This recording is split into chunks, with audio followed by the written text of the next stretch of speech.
The No Fate channel, checking in, and today I am doing a quick review of Ticket to Ride First Journey. I am dedicated, if this is your first time to the channel, I'm dedicated to helping dads be great parents to their kids and still accomplish your own personal goals. My son, who's 5.5 almost, got this for Christmas, and I thought it would be a cool idea to review it for you because it might be something that your child might be interested in. If you're not familiar with the original version of Ticket to Ride, it is an awesome game that spans probably ages 12 all the way up to hell, older than me. I'm 38 and I love playing with the game. It's a very interesting game where you try to connect train routes in order to win the game. There's a lot of strategy involved. The games can last anywhere between 45 minutes to an hour and a half, depending on how quickly you play and how many players you have with it.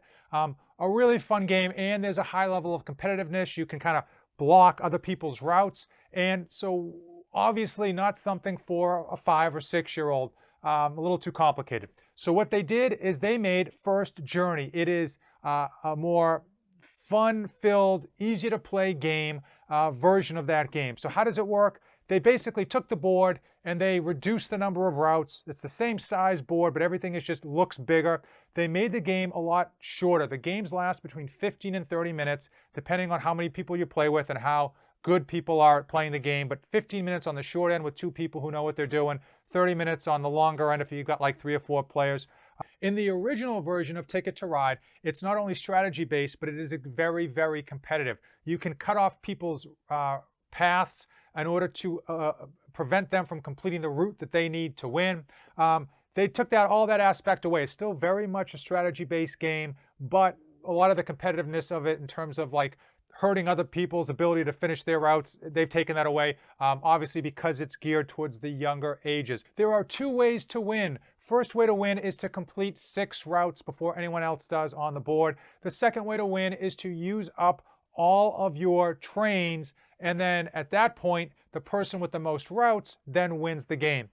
So Ticket to Ride First Journey says ages 6 and up. My 5.5-year-old has played twice now. He's enjoyed it, and I think the next time or the time after that, he'll be able to play 100% without any assistance from mom or dad. Overall, I've been really happy to have this because I'm a fan of the original version, but clearly a 90-minute game with tons of kind of cutthroat back and forth isn't the way to kind of get your son or daughter up to speed on the game. It still has a lot of strategy aspects. It's still a very good, useful learning tool. And the fact that the games are 15 to 30 minutes really helps, you know, in terms of people's attention span, and the setup and takedown of the game itself as well. Very, very easy. I'm a huge fan of Ticket to Ride First Journey. If you've got young kids, I highly recommend it. If you've never tried the original game, hey, take a look at that game. That one is super, super fun, especially if you enjoy strategy and you're a little bit competitive like I am. Hey, if you came this far in the video, give this video a like, hit that subscribe button. I will put an Amazon affiliate link to Ticket to Ride First Journey if you're interested in picking it up. If you can find it someplace cheaper than Amazon, obviously pick it up as cheap and get it as cheap as possible. As usual, thank you for watching, and don't save anything for the trip back. I am dedicated to helping you be a great parent to your children and still accomplish your own personal goals. I provide ideas and insights to help you save time, money, and your sanity. 3 things that are in short supply for every parent out there.